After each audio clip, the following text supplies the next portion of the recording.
Hi guys, today we're talking about some very important Ethena injective updates as well as a very profitable but degen play on Solana near the end of the video, so make sure to stick till the end. Also, if you're curious how to make the most out of 2024, whether it's crypto airdrops, DeFi in general, you can definitely consider joining our private Discord where we have a community of over 500 people that are all together helping each other and sharing valuable alpha for more than a year now.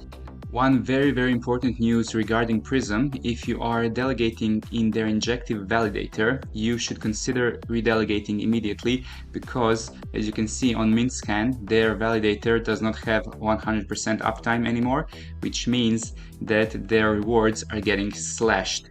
And this is real-time information, so if you don't want your rewards for Cosmos injective ecosystem staking slashed, if you're delegating with Prism, consider changing that as soon as possible.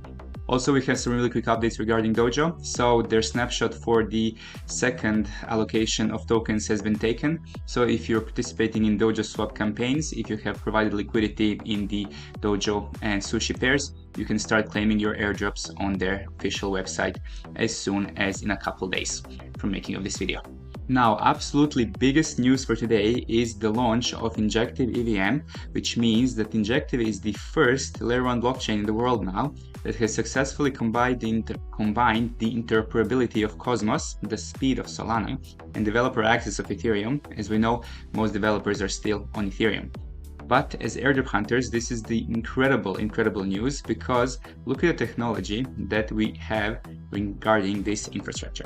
We have the interoperability layer of Hyperlane, we have the use of omnichain dApps through layerzero, and we have Celestia as data availability, and you have Pyth for Oracle services in Injective EVM. 4 of the best airdrops in the world currently use this infrastructure. Actually crazy. Also, you can use the dApps for this. There are not many, but there are some of the better ones, such as TimeSwap or Tetanus. They have raised over $200 million collectively from the likes of Polychain Capital, Delphi Digital, and others. To get started with this, you simply import your Injective wallet into MetaMask. So you would import, for example, Kepler. You have to get your seed phrase, you confirm your password, and then make some connections, and then you are good to go. This is a topic for another video, and if you're interested how to get this sorted, let me know in the comments below and in the Discord. Today we'll focus on Ethena and Injective integration. This was just a bit of a prologue. Now, before we explore this new integration, let us remember what Ethena does. Santiago has already made a great guide on this project. So in short, you can mint your USDE stablecoin and generate shards, which will be available in May or as TVL approaches 1 billion. You can also stake your USDE for crazy stablecoin yield of 67%, but you can generate more shards if you simply lock up your tokens in their LPs. Now you can do the same thing, exact same thing, but instead of paying $50 to $100 for Ethereum gas, you will be able to do that on Injective using some dApp such as Helix, which is the biggest DEX on Injective. So how this would work: from March 6th, you can already buy USDE with USDT on Injective, but from March 11th, you will actually be able to start generating shards because you can import your Kepler into MetaMask. So if you want to get your USDE on Injective, you simply go to Helix app and you fund it with USDT, and you buy USDT utilizing Injective Kepler wallet. And then you import your wallet in MetaMask to generate shards on Ethena. Lastly, for Injective, before we jump into Solana degeneracy, is Filament Finance. So they're launching a testnet in mid-March, and if you're an Injective staker, you could potentially participate. Now, usually I'm not really big on testnets, but the only way that testnets should ever be done is like this. Very exclusive, very limited spots. As you can see, the Injective stakers are already filled, but if you can catch your spot when they increase the limits in a couple days, this could be one of those 4-figure testnet airdrops that we have not seen in ages. Now, let's see what's cooking on Solana.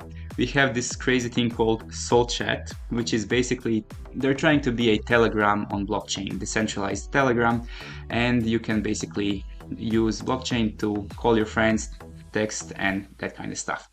Product is functional. You can pay a couple dollars to set it all up because you have to pay Solana gas. Yes, crazy. And the most important thing is their token is performing pretty all right. But guys, this is the juice, this is the sauce. You have on Orca, you have chat sol pair that is giving you 4.6% yield daily in a pretty huge range actually, which is absurd. So you can choose either full range or custom range depending on your risk appetite. But even if you put something completely reasonable, such as perhaps 32, 42% pairs, 4% daily. Absolutely crazy. Now, how you know that the bull market is starting when you have these degen Ponzi yield farming popping left, right, and center. Before I start making this video, I've deposited some test amount and let's see how it's doing. Jesus Christ. So if my math is correct, this is like 3.6% yield in like 2 hours. Oh my god. This is super risky, but if you want to really explore DeFi and find these crazy strategies, then you can have some fun with this and see how it goes. Again, the liquidity is there. Orca is a reputable platform. They have about 1 million in volume in just 24